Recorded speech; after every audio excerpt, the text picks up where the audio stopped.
মানবিক করিডোর ইউনূস সাহেব এবং এই সরকার কি একাই মানবিক? বিএনপির মতো একটা রাজনৈতিক দল আছে যারা বাংলাদেশে এখন সবচেয়ে বড় রাজনৈতিক দল, তাদেরকে জিজ্ঞাসা করার প্রয়োজন ছিল কিনা? 1 ইঞ্চি জায়গা দিয়েও আমি আমার দেশের স্বাধীনতা চাই না।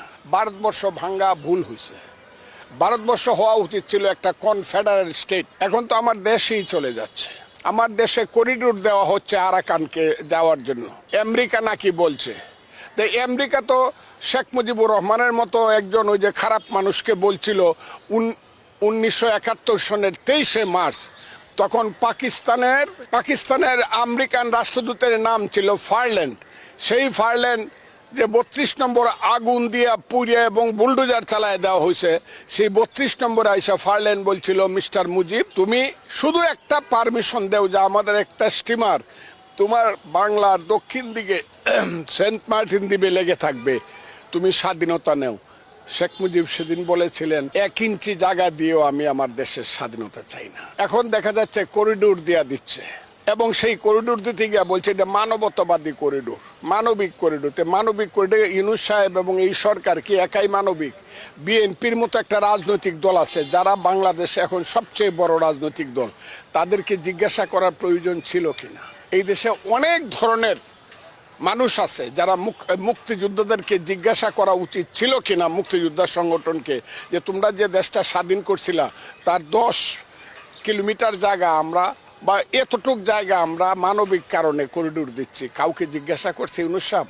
এইটার কি বিচার কোনোদিনই হবে না? নিশ্চিতভাবে হবে, মনে রাখেন। আরাকানকে করিডোর যদি দিতে হয়, আমি ইউনূস সাহেবের সরকারকে খুব হাত জোর করে অনুরোধ করব, বিএনপি সহ সমস্ত রাজনৈতিক দলগুলার মতামত নিয়ে কাজ করেন। এর বাইরে কাজ করলে কিন্তু একদিন তার জন্য প্রশ্নের সম্মুখীন হইতে হবে। পাকিস্তান যেদিন সৃষ্টি হয়েছে, আমি 1 নম্বর হইল ভারতবর্ষ ভাঙ্গাই আমি চাইতাম না। আমার যদি সেই সময় যৌবন থাকতো। ভারতবর্ষ ভাঙ্গা ভুল হয়েছে। ভারতবর্ষ হওয়া উচিত ছিল একটা কনফেডারেল স্টেট। সমুদ্র হিমাচল, আফগানিস্তান থেকে ধরে বার্মা পর্যন্ত ভারতবর্ষ হওয়া ছিল একটা কনফেডারেল স্টেট। প্রত্যেক জাতিসত্তা তাকে শাসন করবে।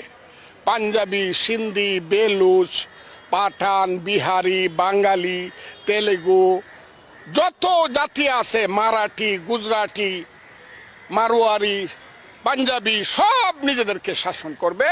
কিন্তু সবার একটা ঐক্যবদ্ধ মিলনের জন্য একটা কনফেডারেল একটা কেন্দ্র থাকবে, যে কেন্দ্র অন্যকে আমাদেরকে শাসন করবে না, শুধু আমাদেরকে কমিউনিকেট করবে। ওই যে আপনি যেমন সঞ্চালনা করছেন, আপনি তো ওইভাবে, আমি মূল কথা কইতেছি, আমি ওই সঞ্চালক একজন থাকবে। Confederal, it will be the confederal state of all India.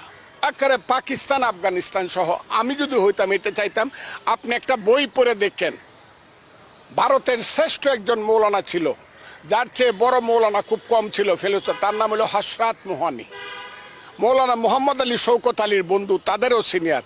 Hazrat মুহানি লিখছিল কনফেডারেল states of India. এই ইন্ডিয়া হওয়া উচিত। এখন ইন্ডিয়া ভাঙছেন, বাইরে বাইরে যখন হয়েছেন, তখন তো ঝগড়া বাড়বেই। আচ্ছা, ভাঙছেন, যুদ্ধ হবে। এবং বেঙ্গলটা যে ভাঙছে, এটা তো চক্রান্ত করে ভাঙছে জিন্না এবং গান্ধী। বেঙ্গল তো বাঙালিরা ভাঙতে চায় নাই।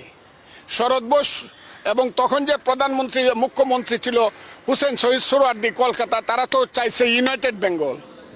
কিন্তু বাংলা তো ভাঙছে গান্ধী এবং জিন্না, যে বাংলা এক থাকলে পরে এটা হবে পৃথিবীর অন্যতম শ্রেষ্ঠ একটা দেশ।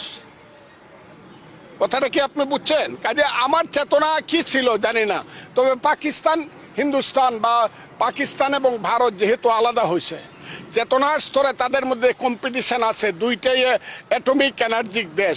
গন্ডগোল এরা করবে, গন্ডগোল হোক, এটা আমি চাই না। কারণ আসলে যদি পারমাণবিক যুদ্ধ হয়, পৃথিবী ধ্বংস হয়ে যাবে। আমি এটা চাই না। এরা টেবিলে বৈশা ব্যাপারটা